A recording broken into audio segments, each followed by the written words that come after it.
Now, at first, I looked to all of the greats. I looked at all the people that I had looked up to as a young coach, and what I noticed them doing was that they were writing, they were speaking, that they were developing coaches, and so that became my initial framework for trying to go about making the most of my career. It wasn't until I read a book called The E-Myth Revisited that there was a framework that was presented to me that I was able to identify as being a blueprint for what I think could be a successful strength and conditioning coach, a successful business owner, or even successful in your own home life.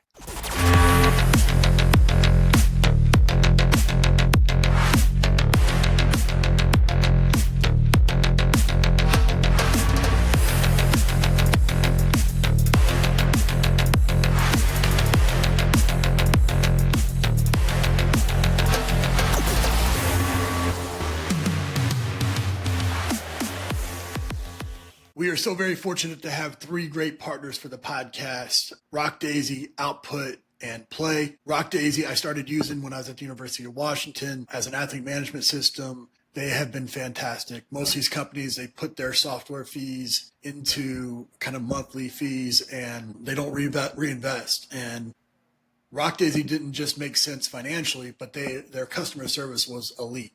Output, and I've been using since Fresno State as just an all-around solution for velocity-based training, for measuring jumps, and for measuring range of motion, which I think is an underutilized way to use the piece of equipment. So highly recommend them. And then lastly, those that have followed me for any period of time know that I worked for Play, and I was able to see firsthand just the quality of the products, but more importantly, how they interacted and they were supported the coaching community. And so I couldn't recommend Rock Daisy, Output, or Play more.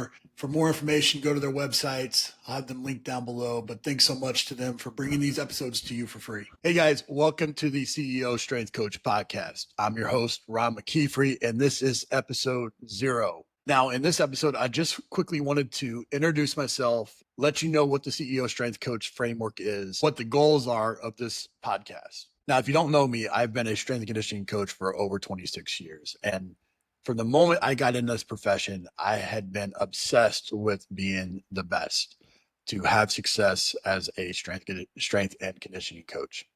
But I didn't really know what that meant. Early on, it just meant be at the biggest schools, to be at the biggest programs, to work with the best athletes. And I've done those things. I've worked in the NFL. I've worked in major college football. I've trained Olympic athletes and players that have gone on to be in the Hall of Fame. And as great as those things are, I realized early on that that wasn't really what it meant to be a success in this field. Now, at first, I looked to all of the greats. I looked at all the people that I had looked up to as a young coach, and what I noticed them doing was that they were writing, they were speaking, that they were developing coaches. And so that became my initial framework for trying to go about making the most of my career. It wasn't until I read a book called The E-Myth Revisited that there was a framework that was presented to me that I was able to identify as being a blueprint for what I think could be a successful strength and conditioning coach, a successful business owner, or even successful in your own home life. Now, I took that framework and I applied it to the strength and conditioning community in a book called The CEO Strength Coach that I wrote back in 2015.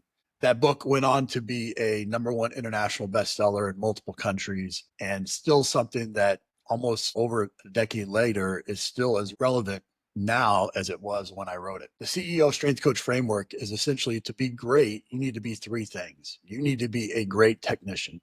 You have to know sets, reps, progressions, regressions, all the different things. You need to be a great manager. You have to be able to manage time, people, and resources. People being the hardest part.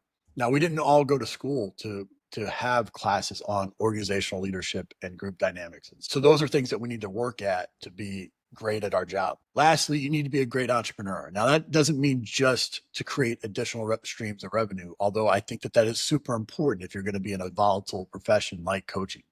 But it means constantly sharpening the sword, constantly challenging your ideals, and thinking outside the box. And so most strength coaches go through those stages in a progression. They're first a technician, they're an assistant strength coach, they're an intern, they're a GA, and they are all about the sets, the reps, the progressions. But what happens a lot of times is anytime that you venture outside of what they think is right and wrong, they often, you can almost see the steam coming out of their ears from short circuiting. And so what you very quickly learn if you get into any sort of leadership position, whether or not you're leading a team, whether or not you're leading a department, is that the next step is to be a great manager, right? You have to manage time. You have to have great time management skills. You have to manage people. You have to manage resources, things like budgets and those types of things. And that's often where most strength and conditioning coaches go wrong because they don't have the background. They haven't developed the skill set to be able to do those things. They get put into those positions and all of a sudden they fail. And because we're not typically used to failing, then a lot of people get out of the profession because of that. Once you're in a leadership position, then it's adapt or die. You know, this field has changed so much in the 27 years that I've been in it that if I didn't stay on top of sports science or technology or those types of things, then I would be left by people that embrace those things. So you have to be this entrepreneur. You have to be always looking to disciplines outside of strength and conditioning and apply them to a strength and conditioning environment. You have to think about what are the different ways of attacking these different problems that we get thrown at each and every day and being innovative and thinking outside the box. And if you don't, then you become that kind of crusty old strength coach that just won't change their program, won't change with the times, and they get aged out or pushed out of the profession.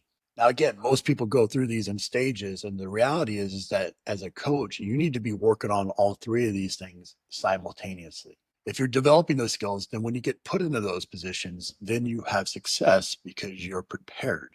And so the goal of this podcast is to have on experts in each of these different areas to continue to help you grow and be a well-rounded coach. Week 1 is going to be a technician episode each month. That's where I'm going to bring on people like Joe Ken talking about the tier system, or Cal Dietz talking about triphasic, or talking about a specific technical issue in the strength and conditioning community.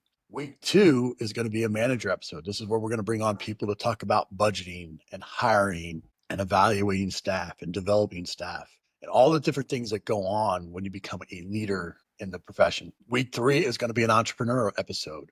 This is going to be how to think outside the box, unique creative solutions to problems that are being faced in the strength and conditioning community. I'm also going to bring on people to talk about how to write a book or develop a podcast or develop and release a piece of equipment. All the things that you could be doing to create some of those additional revenue streams. Lastly, week 4 each month is going to be a roundtable discussion. I'm going to invite other strength and conditioning leaders in the space to come on and discuss topics like should interns be paid, the 5 strength coach rule, the role of a get back coach, all these different things that are kind of polarizing or hot buttons in the strength and conditioning community. So I hope that you enjoy this podcast. I hope that you participate. This is as much something that is a benefit to me because I get the chance to have experts come on and learn from them. And even as a coach that's been doing this for 27 years, that's important to me. But more importantly, I want to create this community where we can all learn and grow together and become the best coaches that we can possibly be for our athletes, which is ultimately the goal. That's true success, is when you're able to lift other people up and take them on a journey that they can't take themselves. So enjoy this podcast. Make sure you like, subscribe. I'm going to follow this up with our first episode. So make sure you download that and let me know what you think in the comments. Thanks, guys. See you.